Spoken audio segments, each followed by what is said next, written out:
What we concluded, make a long story short, what we concluded was that Marx's insight was not primarily about public versus private. To say the thing bluntly so the idea gets across, Marx didn't give a crap whether the production was done by private or public. That's surprising to me. That's not what... If you look through the 3 volumes of Kapital, which is really the mature work that he leaves, I mean, lots of other valuable stuff, but that's the core, those 3 volumes. And one day you and I are going to go over that in detail. Absolutely. I spent most of my adult life teaching that. As a professor, I've taught people volumes 1, 2, and 3 of Kapital. So for those that are interested, if you find what I have to say about the American economy interesting, this may trouble you. I'm just applying Marxist economics. Don't thank me. It's Marx. And if that's new and interesting to you, I'm pleased. But it tells us more about what you didn't learn in your life than anything else.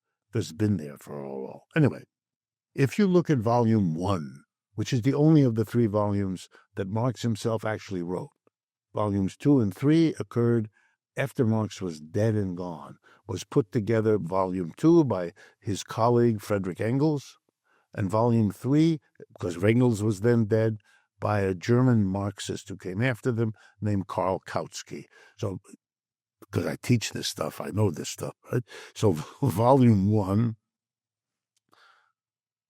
what Marx lays out there is a critique of the capitalist way of organizing an enterprise, not whether it's state or private. You will not find in Kapital anything about that. It's not about whether state or private is better or worse this way. That's not, Marx not interested in that. Never was. Barely wrote about the state. His work was what in Kapital? Focused on the enterprise. If I wanted to use modern language, I'd say Marx is a critic of the microeconomic level of capitalism, not so much the macro, the micro. What goes on in the enterprise? And his argument there is that the capitalist enterprise is governed by, defined by, the juxtaposition, the relationship between the folks who run the enterprise, the owner, the top manager, the board of directors, if you have a corporate form, and the mass of employees.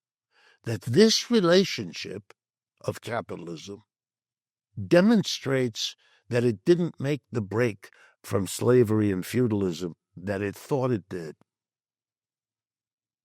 Master-slave, lord-serf, employer-employee. And that the root of the problems of capitalism are right there. That's a problem. That way of organizing creates hostility, animosity, introduces inefficiency on a staggering basis, and then it blows up.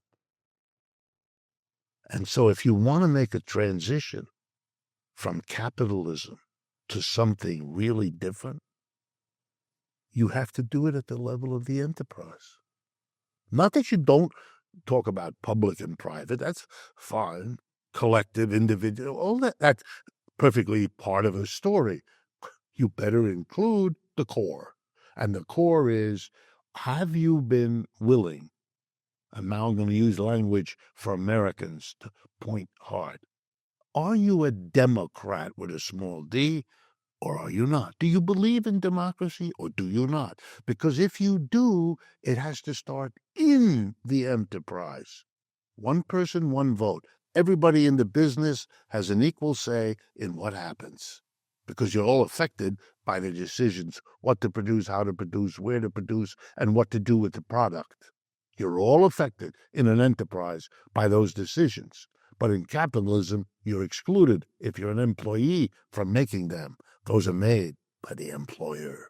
as they were in feudalism and slavery by lord and master. Therefore, the core of socialism would have to include, whatever else it is, the transformation of the enterprise from the capitalist hierarchical system to a worker co-op system. That was not done in Russia, and it wasn't done in China either. So that's the issue. That's what's going to be fought out this century, that question.